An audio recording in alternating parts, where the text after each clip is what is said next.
चुनौतियों क्या क्या है उसके लिए थोड़ा समय ज़रूरी है।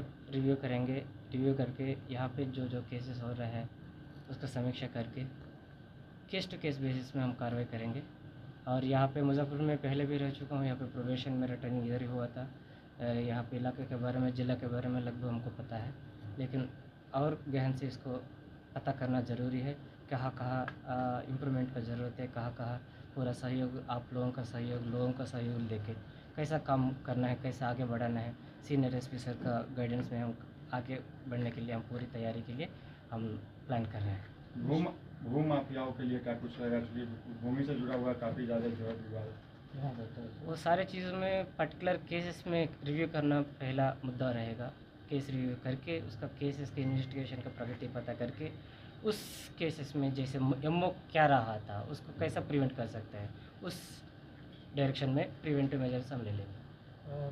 क्राइम के पैटर्न को सर कैसे सॉर्ट आउट करेंगे? और क्राइम पैटर्न को समझने के लिए हमको क्राइम रिव्यू करने का ज़रूरत है।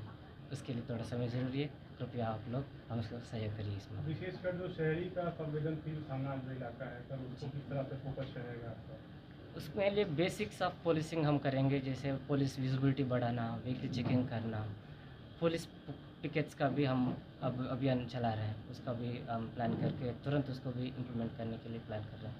तो इस सारी चीज़ों पे हम आगे ख़त्म करेंगे और आप लोग भी हमारे साथ रहिएगा।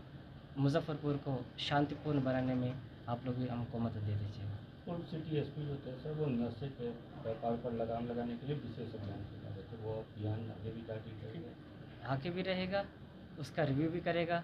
रिव्यू करके उसको इम्प्रूव करने के लिए और बेहतर करने के लिए हम कोशिश करेंगे। मेन भूमि को लेकर सुपारी किलिंग बहुत ज़्यादा इधर हुआ है सर, उस पर किस तरह से फोकस होगा? मैं जैसे बोला था अभी, उसको केसेस को रिव्यू करना ज़रूरी है।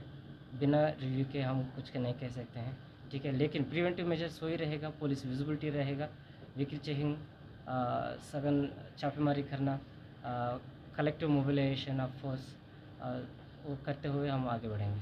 मादक पदार्थ जो स्नैक है वो उसके गिरोह काफ़ी सक्रिय है, तो उसके लिए क्या स्ट्रेटजी होगी सर? उसके लिए पहले सप्लाई चेन को पता करना ज़रूरी है। क्राइम हॉटस्पॉट्स कहाँ कहाँ इसका डिस्ट्रीब्यूशन हो रहा है, कहाँ कहाँ इसका कंजम्पशन हो रहा है, उसको पता करना ज़रूरी है। उस क्राइम हॉटस्पॉट को पता करने के बाद हम उसको ऊपर भी छापेमारी करेंगे, सप्लाई चेन्स को फाइंड आउट करके उसको भी विनरात्मक कार्रवाई करना, केसेस रजिस्टर करना, केसेस इन्वेस्टिगेशन में तेज़ी लाना, ये सारी चीज़ों हम करेंगे। ठीक है।